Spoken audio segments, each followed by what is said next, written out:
Good evening and welcome back to our class on the laws of Shabbos. It's been a while, so it's nice to be back and have you all back. Last time, when we studied the laws of Shabbos, which was about 6 weeks ago, or maybe a little less, but 4 weeks ago, whenever it was, the last thing we talked about was about the laws of tying. If you'll recall, tying knots. And the next malacha that's in the list of the 39 categories of prohibited work is the malacha of matir, of untying. So these two malachas are tightly related, of course. Therefore, we'll kind of like give you a little refresher of what we learned about tying, and therefore it'll relate and make it easier to understand the laws of untying, which are really the reverse of tying. You're not allowed to untie any knot that you're not allowed to tie on Shabbos. Okay?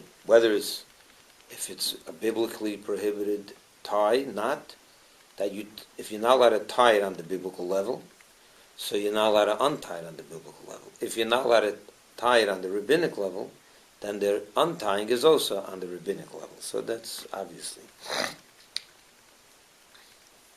And of course, if you're allowed to tie on certain knot, then you're of course allowed to untie it.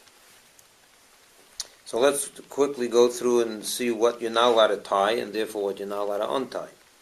What kind of knots are you not allowed to tie on Shabbos? Any knot that is permanent, professional. Permanent means you tied it for a long, you meant to tie it for, it should stay there. The knot should stay.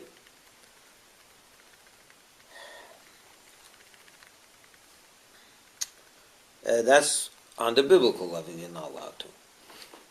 You're not allowed to tie a knot on one string itself. Sometimes to tie a knot on one string itself is prohibited on the rabbinic level. And you're also not allowed to tie even a non-professional knot if your intention is to keep it there for at least 24 hours. Or if it's less than 24 hours and it's not a professional knot. For example, if you're tying a bow, like you're tying your shoes, so that's not a professional, that's not a knot at all. Really, it's just, you consider it a knot if you want, but it's not, it's a bow. And you're doing it less than 24 hours because usually you're tying your shoes for less than 24 hours. So therefore it's permitted on Shabbos because it's not a professional knot and it's not permanent.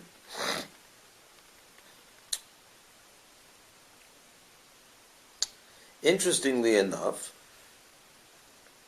if someone tied his shoes by mistake, it happened where, a lot of times, you tie your shoes and sometimes it gets tangled, you end up with a double knot, a real permanent knot, right? It's a real knot, which is prohibited to tie on Shabbos. So you would think you're not allowed to untie it on Shabbos either, because you tied it, it's there. The knot's prohibited. The problem is, in this case, it's different, because since you didn't tie it intentionally, it happened by mistake, so the rabbis allowed you to untie such a knot. Because the whole prohibition is only midrabanan, there's a rabbinic prohibition to tie. It's not a professional knot, but it's there. But it's a double knot, so it's a knot. So they say you're not allowed to do it, but if you did it, it happened by itself or by mistake. You didn't intend it, so you can untie it and take your shoes off.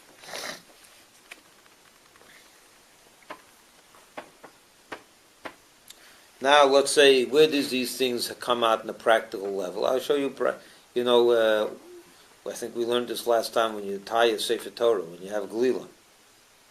When you're called up to wrap the Torah. So today they have Velcro and they have all kinds of other things which you're not even making a knot. But in 20, 30 years ago, every Torah had a sash. And you tied it. You literally tied it. So even if you make a bow, but if you're tying it for Mincha, for example, on Shabbos after Mincha, when's the next time you're opening it?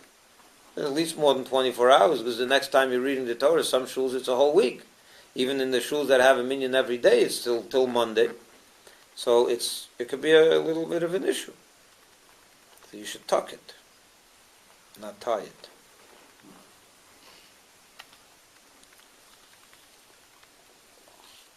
But what happens if someone tied on Monday a real knot, or Thursday a knot, and you're coming out Shabbos, you took out the Torah, and you have to untie the knot? Are you allowed to untie it? If it's a type of knot that you're not allowed to tie in Shabbos, you're also not allowed to untie it on Shabbos. But the rabbis made a dispensation when it comes to the mitzvah, that you're allowed to untie such a knot, so you can use the Torah.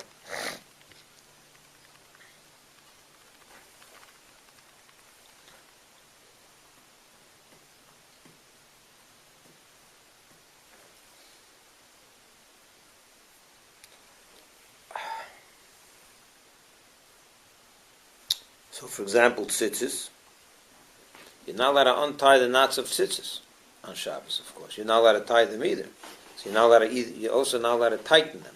A lot of people make that mistake when it comes to Shabbos. They're checking the talis before Yom Tov, before the Shachris, before the morning service, and they see it loose. Oh, you have a tighten. But that's a prohibition. You're not allowed to do that, 'cause that's a real knot. It's a double knot.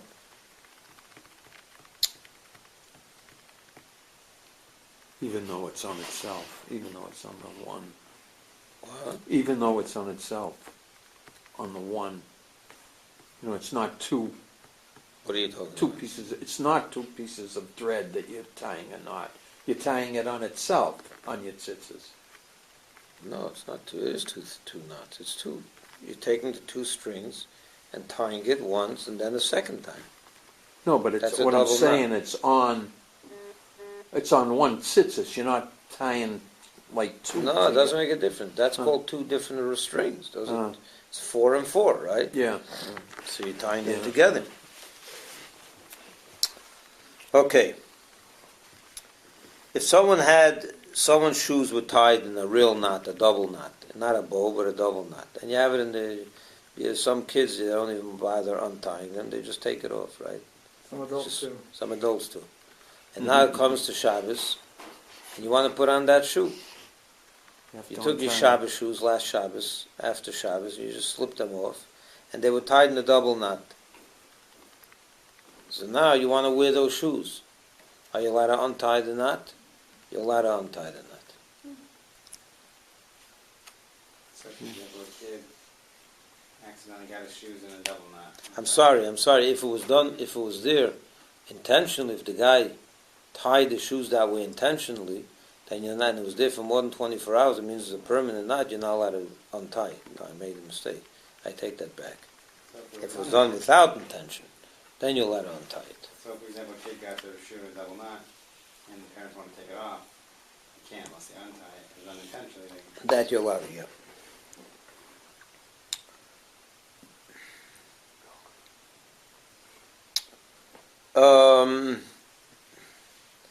You get a package in the mail, and it's tied with a string, a box. You get a box, it's tied with a string. You want to open the box.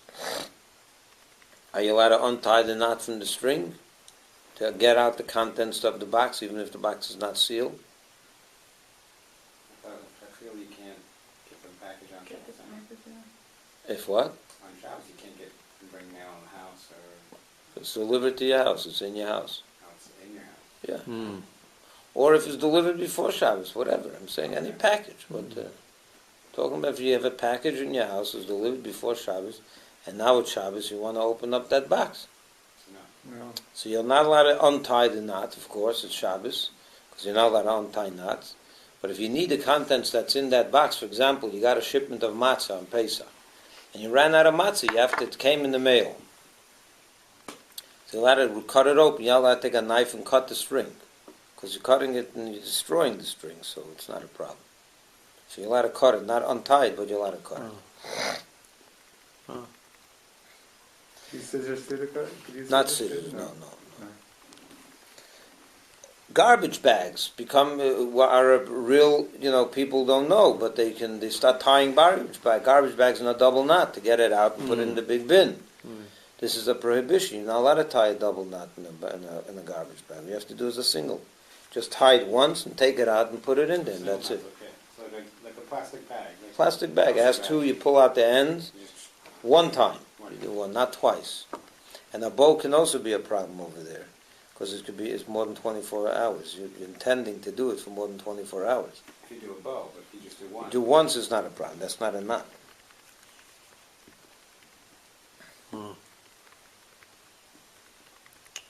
Twist ties, we spoke last time that you shouldn't twist them. Rather, you should just wrap them around until, tightens it, but it's not, twisting could be a problem. That could be like tying or untying. Same idea. So therefore, the best when you want to use a twist tie, you should just wrap it around a bunch of times and it stays there. If you have something that was already twist tied before Shabbos, and you want to. If what? Shabbos. If you have something that was already twist tied on Shabbos, before Shabbos, on Shabbos, you want to open it. It could be a problem. If you're not allowed to tie it, there's a machlokes with twist ties. So, But again, you can cut it, right?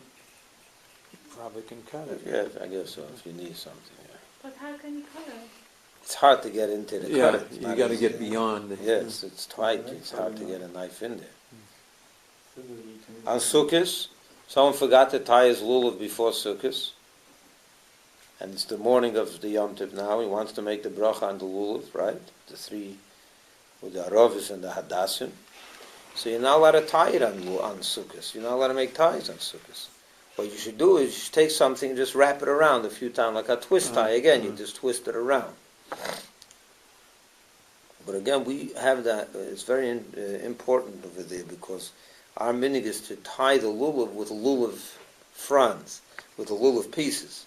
So in that case, you can't just twist it.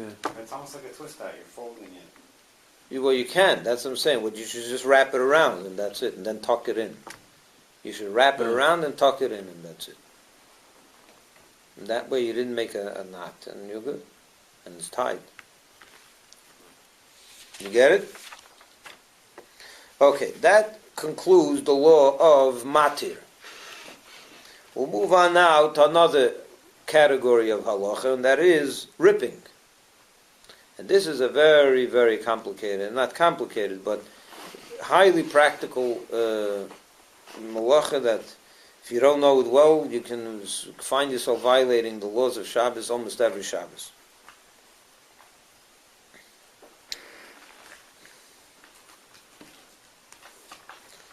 The law of ripping was in the Beis HaMikdash. I mean, they used to rip in the Beis HaMikdash when? In the tapestries and the things that they would sew.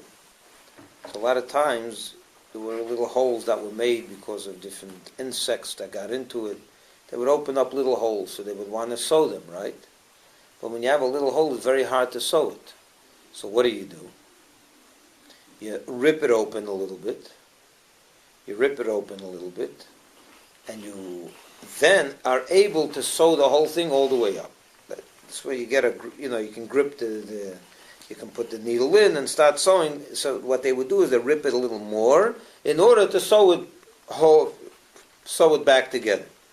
So the biblical prohibition against ripping is kereya al menas litfer, is to rip in order to sew. Okay? Or we also extend it that you're not allowed to rip in order to get a benefit, even if you're not going to sew, but a rip for a benefit, which we'll of course discuss a few examples of that. But just to rip for the purpose of destroying is not prohibited according to on the biblical level, but it is prohibited on the rabbinic level. If it could be fixed. So unless you rip a paper, you can tape it back together. So if you can tape it back together, then that ripping is prohibited. Okay?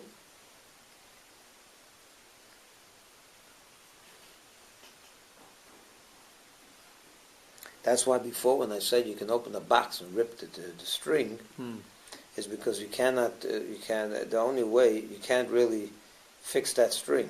Once it's ripped, unless you tie it. And that's not considered. We don't consider that. In other words, the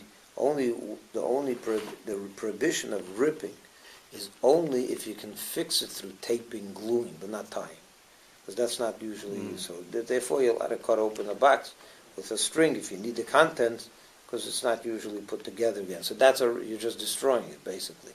And to rip, according to destroy, is prohibited only in the Rabbanan, so they permit it if you need the contents. And you'll see soon that the rabbis permitted ripping altogether if you need contents for food, for example, rip open a bag for food, even though you're destroying, which we're not allowed to just rip to destroy according to the Chachamim, but they allowed it if you need it for Einik Shabbos, if you need it for real need, for Shabbos to eat, or for medicines. Those are the two.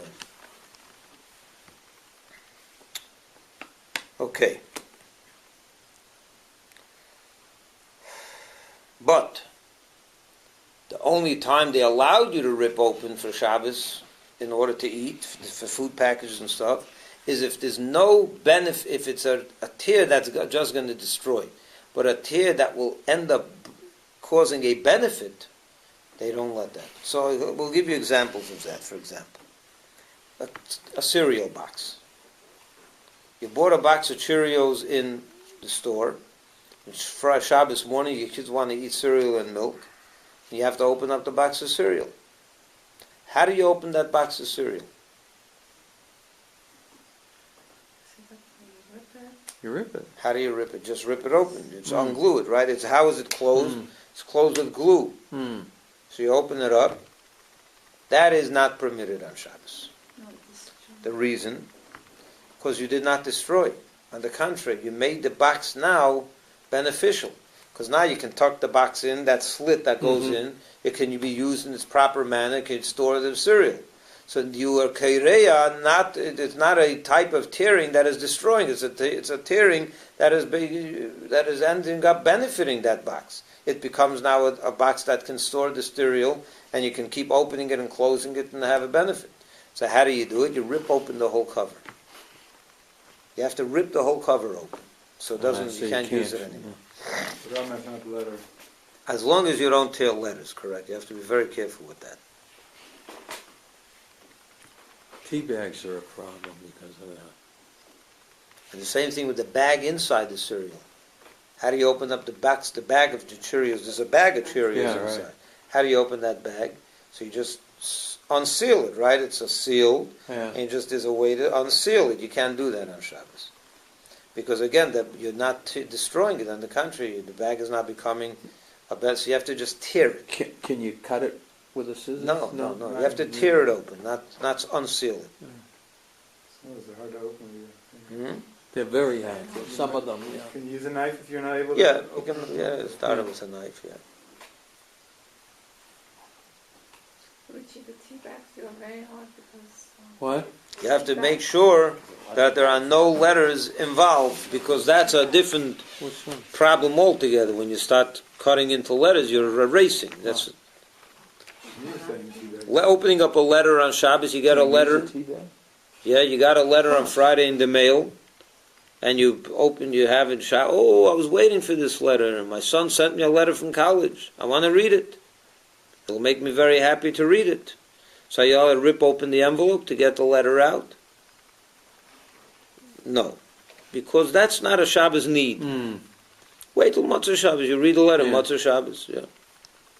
See, for that, the rabbis didn't permit you, they didn't make no dispensation. Even though you're ripping the letter in such a way, the envelope is no longer usable, so it's a destruction. They prohibited it unless there's a need. Over here, there's no need. Now, a bag of food. Let's talk about food packages. So there's many of these bags, right, that are glued sealed, like a potato chips bag, right? How's it? So then you're not allowed to just open the regular way, glue it. You have to rip it. That's the only way you're allowed to open such a bag. Same thing with sugar. Sugar bags, the 5-pound sugar bags, they're also, you have to rip it instead of opening it and it's sealed the way it's sealed. Cereal, like we already learned before. What about milk? Milk cartons.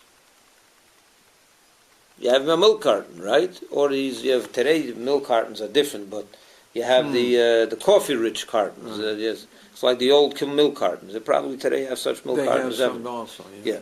So how do you open them? You just open it up and make that. When you open it, and then you and it becomes like a spigot, like a type of that you're not allowed to do.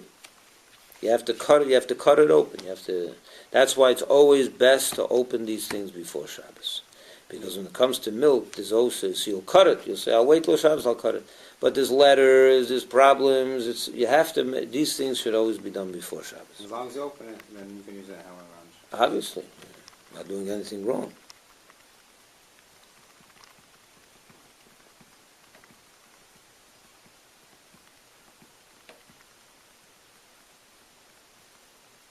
How about our milk cartons that are made today? You have to, like a little piece you pull off, it pulls off around and around, and then you have the piece, and then you're left with just a thing that opens up.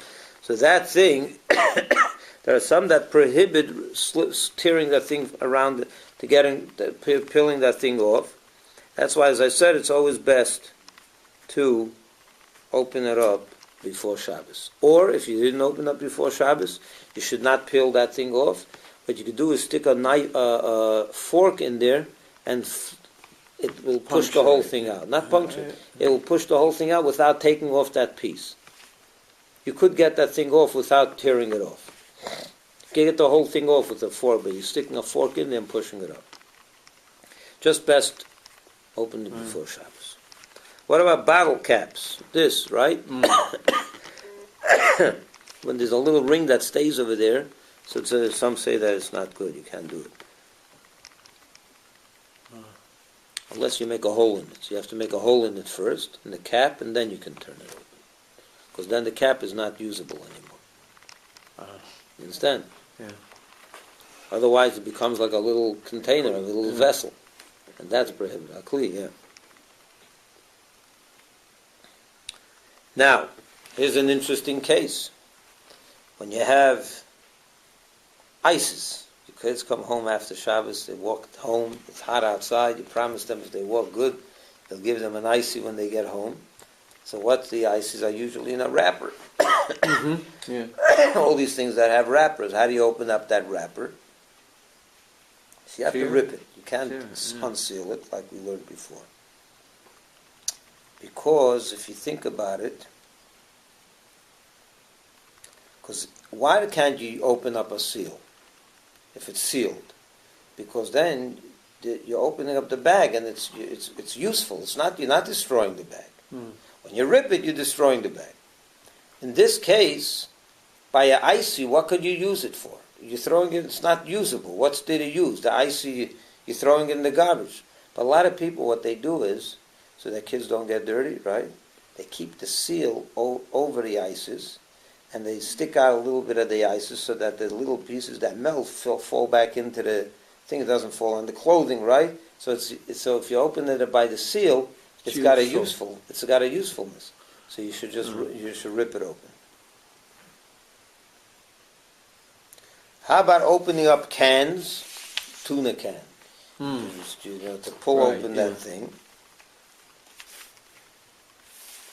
That's So, destroying it. No, you're creating a vessel. Oh, yeah. Creating a vessel. So I read that you should open half of it. Just open half of it, empty out the contents, and throw the thing out. This way you didn't create a vessel yet, I guess. Understand? Okay, let's finish up. A few more things. So we talked about tuna. Napkins, paper towels. Are you allowed to rip these things? Paper towel. Are you allowed to rip paper towel or toilet paper? You're not allowed to rip toilet paper. You're not allowed to, certainly not on the perforated areas, but even not on the perforated area, you're not allowed to rip. You have to do all that before Shabbos. So you have to prepare either napkins or tear the toilet paper before Shabbos. Today we use tissues and finish. So there's no problem. Bandages, you're allowed to, bandages are in a cover. You pull up the two sides and you can pull out the bandage. You don't even have to open it up. You can pull it out. You just undo the top and you can pull it out. That's the best way to take it out. So Regarding, So when you go back to the toilet paper, you have to rip it ahead of time, right? if you don't have tissues, you have to rip it ahead of time, yeah. Now, if you don't have that, Is it permissible? if to you not forgot rip to it? do it. Yeah, So not you don't rip it. proliferation. You don't rip it at all. I saw an interesting solution is that you can use it and not rip it and put the used part in the toilet bowl, fish under obviously. What?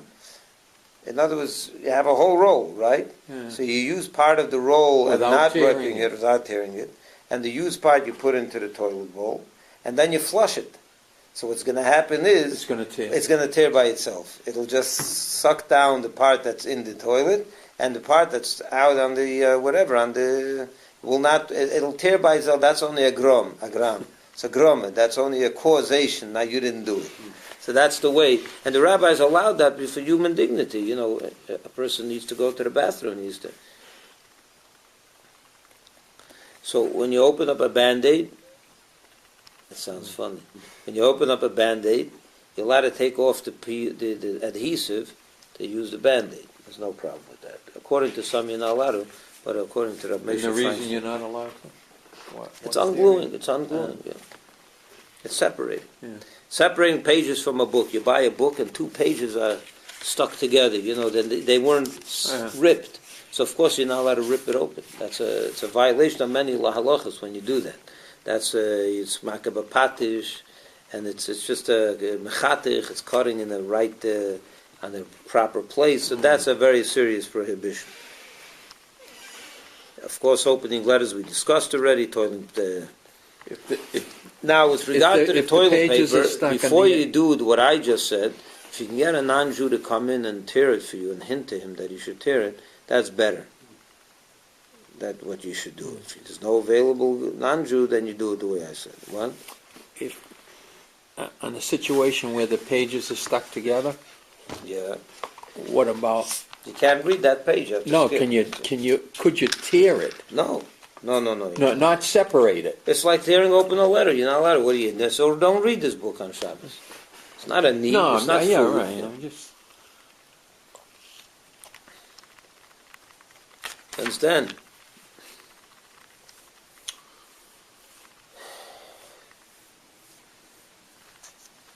That's more or less the laws of Kereya, tearing. If you have any questions, it's already 9:15, so we'll stop here. But this is very, very practical when you think about it in your kitchen, how tearing becomes almost every Shabbos we're tearing something.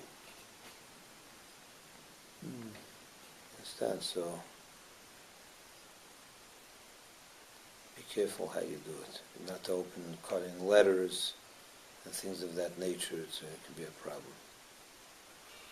Okay, yes, okay.